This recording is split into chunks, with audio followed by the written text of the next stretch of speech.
Hello friend, welcome to S tutorial YouTube channel. Friends, हम लोग economics का दूसरा पार्ट सॉल्व करेंगे जो आपके जीआईसी प्रोक्ता परीक्षा के लिए काफ़ी महत्वपूर्ण है। और इसके पहले का पहला प्रैक्टिस सेट आप लोग प्ले लिस्ट में देख सकते हैं जो आपके एग्जाम के दृष्टि से तैयार किया गया है। तो वीडियो पर लास्ट तक बने रहिएगा। वीडियो अच्छा लगे तो चैनल को सब्सक्राइब कर लीजिएगा, लाइक कीजिएगा, दोस्तों में शेयर भी कर दीजिएगा, बेल आइकन पर प्रेस कर लीजिएगा ताकि आने वाले वीडियो का नोटिफिकेशन सबसे पहले मिल सके। तो चलिए क्वेश्चन को शुरू करते हैं।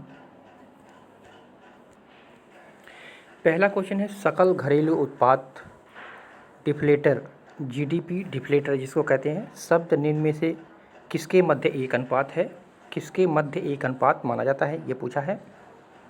तो सही उत्तर हो जाएगा आपका option number A. Nominal GDP जो होता है और वास्तविक जीडीपी जो होता है उसके मध्य एक अनुपात का कार्य करता है। ठीक है, इसका फार्मूला भी होता है, जीडीपी डिफ्लेटर बराबर होता है nominal GDP upon real GDP. ठीक है, nominal GDP upon real GDP, ये जीडीपी जीडी बराबर ये फार्मूला आपका होता भी है। ठीक है, तो जीडीपी डिफ्लेटर नॉमिनल जीडीपी और वास्तविक जीडीपी के मध्य अनुपात है और इसके द्वारा जो है मुद्रास्फीति की दर का पता चलता है। यह मुद्रास्फीति के आकलन में जो है संपूर्ण जीडीपी के आंकड़ों का प्रयोग करता है, इसलिए यह अन्य सभी सूचकांकों की अपेक्षा अधिक व्यापक है। तो यहाँ पे ए ऑप्शन आपका करेक्ट हो जाएगा। दूसरा नंबर क्वेश्चन है, इनमें से कौन एक कारक लागत फैक्टर कॉस्ट पर जीडीपी के लिए सत्य है। तो यहाँ पे बाजार मूल्य पर सकल घरेलू उत्पाद माइनस अप्रत्यक्ष कर, ये बिल्कुल सत्य नहीं होगा। सब्सिडी प्लस बाजार मूल्य पर सकल घरेलू उत्पाद, ये भी बिल्कुल गलत हो जाएगा। बाजार मूल्य पर सकल घरेलू उत्पाद माइनस मूल्य ह्रास प्लस सब्सिडी, ये भी आपका गलत हो जाएगा। बाजार मूल्य पर सकल घरेलू उत्पाद माइनस अप्रत्यक्ष कर प्लस सब्सिडी, यही आपका सही हो जाएगा।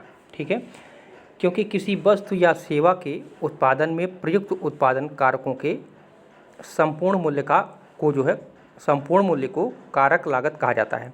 इसमें जो है सरकार को दिए गए कर शामिल नहीं किए जाते हैं, जबकि सरकार से प्राप्त सब्सिडी को शामिल किया जाता है। और किसी उत्पादित वस्तु या सेवा को जिस निर्धारित दर पर बाजार में बेचा जाता है वह उसका बाजार मूल्य कहा जाता है। तो इसी को क्या कहते हैं, कारक लागत कहते हैं। ठीक है, तो कारक लागत के संदर्भ में जो है आपका ऑप्शन नंबर डी ये आपका सही हो जाएगा। तो यहाँ पे डी ऑप्शन आपका सही हो जाएगा। अगला क्वेश्चन है, सकल घरेलू उत्पाद और विदेशियों से अर्जित शुद्ध कारक आय का योग कहा जाता है। सकल घरेलू उत्पाद और विदेशियों से अर्जित शुद्ध कारक आय का योग क्या कहलाता है। तो सकल राष्ट्रीय उत्पाद कहलाता है, जीएनपी कहलाता है। ठीक है, यहाँ पे ए ऑप्शन आपका करेक्ट हो जाएगा। सकल घरेलू उत्पाद एवं विदेशों से जो है अर्जित शुद्ध कारक आय को जो है सकल राष्ट्रीय उत्पाद कहा जाता है। तो यहाँ पे आपका ऑप्शन नंबर ए सही हो जाएगा। अगला क्वेश्चन है, राष्ट्रीय आय मापने की सबसे उपयुक्त विधि है। तो राष्ट्रीय आय मापने की सबसे उपयुक्त विधि होती है तो शुद्ध राष्ट्रीय उत्पाद कारक लागत पर। ठीक है, राष्ट्रीय उत्पाद की गणना की सबसे उपयुक्त विधि है कारक लागत पर शुद्ध राष्ट्रीय उत्पाद। ठीक है, इससे जो है क्या निकलता है, हमारा राष्ट्रीय आय निकलता है। तो यहाँ पे आपका सही उत्तर हो जाएगा ऑप्शन नंबर सी। वर्तमान में एक चीज़ और इसमें जान लीजिए, वर्तमान में राष्ट्रीय आय की गणना जो है कारक लागत कोष्ठ पर नहीं बल्कि बाजार मूल्यों पर की जाती है, जिसमें अप्रत्यक्ष करों को जोड़ा जाता है और उत्पाद तथा सब्सिडी को घटाया जाता है। ठीक है, ये वर्तमान की बात है। तो यहाँ पे आपका सी ऑप्शन करेक्ट हो जाएगा। अगला क्वेश्चन है, एक सरल अर्थव्यवस्था में जहां सरकार बाह्य व्यवस्था अथवा बचत नहीं करती, यहां राष्ट्रीय आय की गणना की जाती है। तो किस विधि से की जाती है। तो ये व्यय विधि से, उत्पादन विधि से, आय विधि से, सभी से। तो यहाँ पे डी ऑप्शन आपका करेक्ट हो जाएगा। व्यय विधि क्या होता है, व्यय विधि में जो है राष्ट्रीय आय की गणना उत्पाद की मांग पक्ष को ध्यान में रखकर की जाती है। ठीक है, और उत्पादन विधि से अथवा इसको मूल्यवर्धित विधि भी कहते हैं। तो इसमें जो है उत्पादित वस्तुओं और सेवाओं के वार्षिक मूल्य के माध्यम से जो है राष्ट्रीय आय की गणना की जाती है। और जो आय विधि है, आय विधि में जो है राष्ट्रीय आय की गणना सभी क्षेत्रों में कार्यरत व्यक्तियों या व्यावसायिक उपक्रमों की शुद्ध मौद्रिक आय के योग के माध्यम से की जाती है। ठीक है, तो इन तीनों विधियों से जो है राष्ट्रीय आय की गणना की जाती है एक सरल अर्थव्यवस्था में, जहाँ सरकार बाह्य व्यवस्था या बचत नहीं करती है। तो यहाँ पे ऑप्शन नंबर डी आपका करेक्ट हो जाएगा। अगला क्वेश्चन है, भारत में पूंजी निर्माण कैपिटल फॉर्मेशन संबंधित आंकड़े एकत्रित करने का कार्य कौन करता है? तो ये भारतीय रिजर्व बैंक और केंद्रीय सांख्यिकी कार्यालय जो होता है, ये भारत में पूंजी निर्माण संबंधित आंकड़े एकत्रित करता है। ठीक है, भारत में पूंजी निर्माण के आंकड़े एकत्रित करने का कार्य भारतीय रिजर्व बैंक आरबीआई और केंद्रीय सांख्यिकी कार्यालय जो सीएसओ होता है, इसके द्वारा किया जाता है। इसके अतिरिक्त अगर देखा जाए तो केंद्रीय सांख्यिकी कार्यालय जो है औद्योगिक उत्पादन सूचकांक जो है और उपभोक्ता मूल्य सूचकांक और वार्षिक उद्योग सर्वेक्षण, ये सभी जो है संबंधित आंकड़ों का भी एक संकलन के लिए कार्य करते हैं। तो यहाँ पे ए ऑप्शन आपका सही हो जाएगा। अगला क्वेश्चन है, निम्न में से कौन सा एक आर्थिक समृद्धि का परिचायक है? आर्थिक समृद्धि का परिचायक कौन सा है? तो किसी निश्चित अवधि में चालू कीमतों पर राष्ट्रीय आय में वृद्धि जो होता है, यही आर्थिक समृद्धि का परिचायक जाना जाता है। किसी निश्चित अवधि में चालू कीमतों पर राष्ट्रीय आय में वृद्धि को आर्थिक समृद्धि या उसका परिचायक माना जाता है। और आर्थिक समृद्धि से अभिप्राय होता है किसी निश्चित समयावधि में किसी अर्थव्यवस्था में होने वाली वास्तविक आय में वृद्धि। ठीक है, इसमें जो है सकल राष्ट्रीय उत्पाद, सकल घरेलू उत्पाद तथा प्रति व्यक्ति आय में वृद्धि को आर्थिक समृद्धि कह सकते हैं। जबकि आर्थिक विकास जो होता है, ये जीवन की गुणवत्ता यानी गुणात्मक परिवर्तन को प्रदर्शित करता है। तो इन दोनों को याद रखिएगा, यहाँ पे सी ऑप्शन आपका करेक्ट हो जाएगा। अगला क्वेश्चन है, निम्नलिखित में से कौन से द्वितीय पीढ़ी के आर्थिक सुधारों में के भाग नहीं हैं? द्वितीय पीढ़ी के आर्थिक सुधारों के भाग नहीं माने जाते हैं। तो यह न्यायिक प्रणाली में सुधार। ठीक है, सी ऑप्शन आपका करेक्ट हो जाएगा। न्यायिक प्रणाली में हुए सुधारों को छोड़कर जो है सभी जो हैं, ये जो तेल के क्षेत्र में सुधार, सार्वजनिक क्षेत्र में सुधार, शासकीय एवं सार्वजनिक संस्थाओं में सुधार, ये सभी जो हैं आर्थिक सुधारों के द्वितीय पीढ़ी के अंतर्गत आते हैं। और इन सुधारों का जो उद्देश्य है समावेशी विकास के लक्ष्यों को प्राप्त करना है। और वर्तमान समय में भारत तृतीय पीढ़ी आर्थिक सुधारों की प्रक्रिया में है, जिसमें जो है वस्तु एवं सेवा कर, दिवालिया कानून तथा मुद्रा बैंक का गठन, ये सभी इसके अंतर्गत शामिल हो जाते हैं तृतीय पीढ़ी के अंतर्गत। ठीक है, तो तृतीय पीढ़ी के सुधारों के अंतर्गत जो आते हैं उसमें वस्तु एवं सेवा कर है, दिवालिया कानून है, मुद्रा बैंक का गठन है, ये सभी तृतीय में शामिल हो जाते हैं। तो यहाँ पे आपका ऑप्शन नंबर सी सही हो जाएगा। अगला क्वेश्चन है, आर्थिक विकास सामान्यतः युग्मित होता है। आर्थिक विकास किसके साथ युग्मित होता है? तो ये स्फीति के साथ। ठीक है, आर्थिक विकास के साथ साथ जब प्रति व्यक्ति आय बढ़ती है तब लोगों की क्रय शक्ति में वृद्धि होती है और वस्तुओं की मांग बढ़ जाती है। इसी कारण जो है आर्थिक विकास को सामान्यतः स्फीति के साथ युग्मित किया जाता है। और अपस्फीति स्फीति के विपरीत परिस्थिति है, जिसमें वस्तुओं की कीमत एवं मांग में एक समान व सतत गिरावट दर्ज की जाती है। तो यहाँ पे आपका ऑप्शन नंबर बी करेक्ट हो जाएगा। अगला क्वेश्चन है, भारत का आर्थिक सर्वेक्षण प्रत्येक वर्ष किस संस्था द्वारा प्रकाशित किया जाता है? तो ये भारत सरकार के वित्त मंत्रालय के द्वारा। ठीक है, भारत में आर्थिक सर्वेक्षण का प्रकाशन जो है प्रत्येक वर्ष भारत सरकार के वित्त मंत्रालय के आर्थिक विभाग द्वारा किया जाता है। और आर्थिक सर्वेक्षण में जो है पिछले वित्तीय वर्ष के विकास की प्रवृत्ति, योजनाओं एवं उससे संबंधित परिणामों के विवरण के साथ जो है अर्थव्यवस्था के पुनर्निर्माणों की नीतिगत स्तर की चुनौतियों से संबंधित विस्तृत सूचना इसमें सम्मिलित की जाती हैं।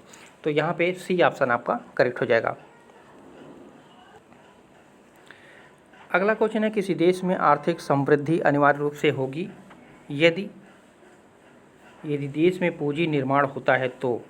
ठीक है, यदि देश में पूंजी निर्माण होता है तो किसी देश की आर्थिक समृद्धि अनिवार्य रूप से कार्य करेगी। ठीक है, अर्थशास्त्रियों ने जो है पूंजी निर्माण को आर्थिक विकास का सबसे महत्वपूर्ण तत्व माना है। आर्थिक समृद्धि से अभिप्राय होता है एक निश्चित समयावधि में किसी अर्थव्यवस्था में होने वाली वास्तविक आय में वृद्धि से होता है। प्रायः देखा जाए तो सकल राष्ट्रीय उत्पाद, सकल घरेलू उत्पाद तथा प्रति व्यक्ति आय में वृद्धि होने को जो है आर्थिक समृद्धि कहा जाता है। तो यहाँ पे आपका सी ऑप्शन करेक्ट हो जाएगा। अगला क्वेश्चन है, सैद्धांतिक रूप से यदि आर्थिक विकास की कल्पना की जाती है तो इनमें से किसे साधारणतः शामिल नहीं किया जाता है? तो विश्व बैंक से वित्तीय सहायता में वृद्धि, इसको इसमें शामिल नहीं किया जाता है, नहीं पूछा है प्रश्न में। तो इसमें आर्थिक विकास में सकल घरेलू उत्पाद, सकल राष्ट्रीय उत्पाद व प्रति व्यक्ति सकल राष्ट्रीय उत्पाद में वृद्धि का ध्यान रखा जाता है। इसमें जो है विश्व बैंक अथवा किसी बाह्य या आंतरिक अभिकरण द्वारा लिए गए ऋण, पुरानी वस्तुओं के विक्रय से प्राप्त धन आदि को शामिल इसमें नहीं किया जाता है। तो यहाँ पे आपका बी ऑप्शन सही हो जाएगा। अगला क्वेश्चन है, निम्नलिखित में से कौन सा भारतीय अर्थव्यवस्था का लक्षण नहीं है? भारतीय अर्थव्यवस्था का लक्षण नहीं है पूछा है। तो प्राकृतिक संसाधनों की कमी ये भारतीय अर्थव्यवस्था का लक्षण नहीं है। भारत जो है प्राकृतिक संसाधनों से परिपूर्ण राष्ट्र है, ठीक है। तो इसलिए जो है विकल्प आपका डी सही हो जाएगा। और देखा जाए तो भारतीय अर्थव्यवस्था का जो लक्षण है यानी गुण है वो श्रम के न्यून कार्यक्षमता है, प्रति व्यक्ति निम्न आय है, पूंजी निर्माण की न्यून दर है। तो ये सभी उसके लक्षण माने जा सकते हैं, लेकिन प्राकृतिक संसाधनों की कमी उसका लक्षण नहीं माना जा सकता है। अगला क्वेश्चन है, किसी देश की आर्थिक समृद्धि इकोनॉमिक ग्रोथ को मापने का सबसे उपयुक्त मानक उस देश का प्रति व्यक्ति आय होता है, ठीक है। डी ऑप्शन करेक्ट हो जाएगा। साधन लागत पर शुद्ध राष्ट्रीय उत्पाद अर्थात राष्ट्रीय आय को देश की कुल जनसंख्या से भाग देने पर जो है प्रति व्यक्ति आय प्राप्त होती है, और प्रति व्यक्ति आय लोगों की क्रमिक शक्ति को जो है दर्शाती है। इसलिए प्रति व्यक्ति आय देश की आर्थिक समृद्धि को मापने के लिए सर्वाधिक उपयुक्त मानक माना जाता है। तो यहाँ पे डी ऑप्शन आपका करेक्ट हो जाएगा। अगला क्वेश्चन है, मानव विकास रिपोर्ट निम्नलिखित में से किस संस्था द्वारा प्रकाशित किया जाता है? मानव विकास रिपोर्ट किस संस्था द्वारा प्रकाशित किया जाता है? तो UNDP के द्वारा, ठीक है। सी ऑप्शन करेक्ट हो जाएगा। मानव विकास रिपोर्ट, ह्यूमन डेवलपमेंट रिपोर्ट जो है संयुक्त राष्ट्र विकास परिषद UNDP द्वारा जो है प्रकाशित की जाती है, और पहली बार जो है मानव विकास रिपोर्ट वर्ष 1990 में प्रकाशित की गई थी। और प्रतिवर्ष प्रकाशित की जाने वाली यह रिपोर्ट जो है मानव विकास सूचकांक के आधार पर विभिन्न देशों को रैंकिंग प्रदान करती है। और इस सूचकांक का निर्माण जो है दो अर्थशास्त्रियों ने, महबूब उल हक जो पाकिस्तान के थे और अमर सेन जो भारत के थे, इन्होंने इसका विकास किया था। तो यहाँ पे D option C option correct हो जाएगा। और महबूब उल हक इसमें मुख्य प्रमुख माने जाते हैं, जो पाकिस्तान के एक महत्वपूर्ण अर्थशास्त्री थे। तो यहाँ पे सी ऑप्शन सही होगा। अगला क्वेश्चन है, दो सूची दिया हुआ है, इसको मिलान करना है। तो आर्थिक विकास का संबंध किससे है? तो आर्थिक विकास का संबंध होता है संरचनात्मक परिवर्तन से, ठीक है। तो यहाँ पे ए में आपका 4 सही हो जाएगा। और आर्थिक वृद्धि का संबंध किससे है? तो आर्थिक वृद्धि का संबंध होता है सकल घरेलू उत्पाद से, ठीक है। तो यहाँ में बी में आपका 1 सही हो जाएगा। और संपोषित विकास ये किससे संबंधित है? तो संपोषित विकास संबंधित है ये पर्यावरण से, ठीक है। तो यहाँ पे सी में आपका 2 सही हो जाएगा। और जीवन की गुणवत्ता ये स्वास्थ्य से संबंधित है, यानी डी में आपका 3 सही हो जाएगा। तो 4, 1, 2, 3 किस में है? तो यहाँ पे कोड नंबर डी में आप देख सकते हैं 4, 1, 2, 3, ठीक है। तो यहाँ पे डी ऑप्शन आपका सही हो जाएगा। इन चारों को 1-2 बार अच्छी तरीके से आप लोग देख लीजिएगा। अगला क्वेश्चन है, आर्थिक नियोजन इकोनॉमिक प्लानिंग एक विषय है। तो ये समवर्ती सूची का विषय है, ठीक है। संविधान की 7वीं अनुसूची में जो है समवर्ती सूची में प्रविष्टि संख्या 20 में जो है आर्थिक एवं सामाजिक नियोजन का उल्लेख किया गया है। अर्थात इसका नियमन जो है केंद्र तथा राज्य सरकार द्वारा दोनों के द्वारा की जाती है। तो यहाँ पे ए ऑप्शन आपका सही हो जाएगा। अगला क्वेश्चन है, 7वीं पंचवर्षीय योजना मार्च 1990 में समाप्त हुई। 8वीं पंचवर्षीय योजना कब प्रारंभ हुआ था? तो ये अप्रैल 1992 में प्रारंभ हुआ था। ठीक है, 7वीं पंचवर्षीय योजना जो थी वो 1985 से लेकर के जो है 90 तक थी। ठीक है, 31 मार्च 1990 को जो है समाप्त हुई थी। और 7वीं पंचवर्षीय योजना के समापन के से जो है 2 वर्ष के बाद जो है 8वीं पंचवर्षीय योजना 1 अप्रैल 1992 से जो है प्रारंभ की गई थी। इसकी अवधि जो है 31 मार्च 1997 तक थी। और 1990 के आर्थिक संकट तथा राजनीतिक अस्थिरता के कारण जो है 7वीं एवं 8वीं पंचवर्षीय योजना के मध्य जो है 2 वर्ष तक योजना अवकाश रहा था। ठीक है, तो बहुत ही महत्वपूर्ण है, कई बार ये प्रश्न में पूछा जा चुका है। तो यहाँ पे डी ऑप्शन आपका करेक्ट हो जाएगा। अगला क्वेश्चन है 10वीं पंचवर्षीय योजना में विनियोग दर क्या था? तो बचत दर से कम थी। ठीक है, बी ऑप्शन आपका करेक्ट हो जाएगा। 10वीं पंचवर्षीय योजना जो थी वो 2002 से लेकर के जो है 2007 तक थी। और इसमें जो है घरेलू बचत दर सकल घरेलू उत्पाद जीडीपी का लगभग जो है 26.84% थी। ठीक है, और जबकि इसी अवधि में विनियोग दर सकल घरेलू उत्पाद का जो है 28.41% था। इसलिए जो है विनियोग दर बचत दर से अधिक थी। ठीक है, तो यहाँ पे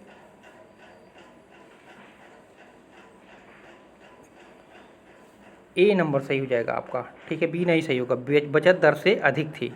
ठीक है, तो यहाँ पे थोड़ा सा करेक्शन कीजिएगा, ऑप्शन नंबर ए आपका सही हो जाएगा। अगला क्वेश्चन है 7वीं पंचवर्षीय योजना का प्रमुख नारा क्या था? तो भोजन, काम और उत्पादकता।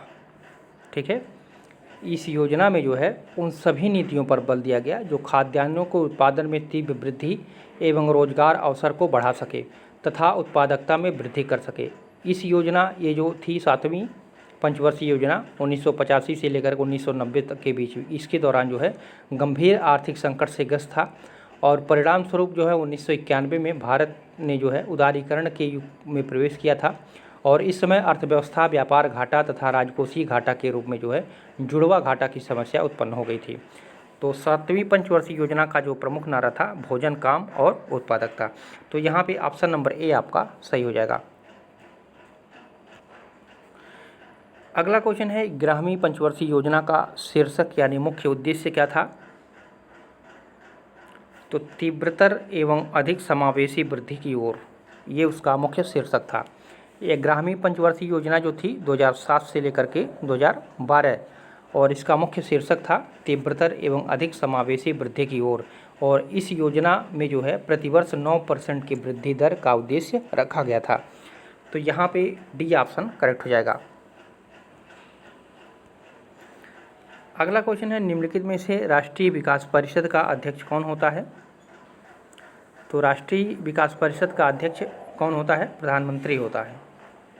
ठीक है, 6 अगस्त 1952 को राष्ट्रीय विकास परिषद की स्थापना की गई थी।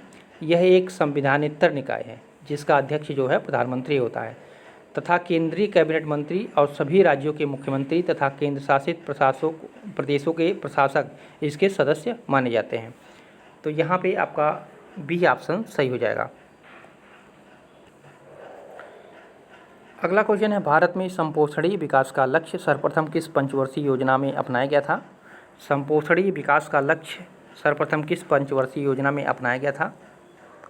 तो ये 4थी पंचवर्षीय योजना में। ठीक है, भारत में सर्वप्रथम जो है संपोषणीय विकास का लक्ष्य 4थी पंचवर्षीय योजना में अपनाया गया था। और इस योजना की अवधि जो थी 1969 ईस्वी से लेकर के जो है 1974 ईस्वी तक था। परंतु जब भारत पाकिस्तान का युद्ध हुआ 1971 में, तो इसके कारण यह योजना अपने निर्धारित लक्ष्यों को प्राप्त करने में असफल हो गई थी। तो यहाँ पे आपका बी ऑप्शन करेक्ट हो जाएगा।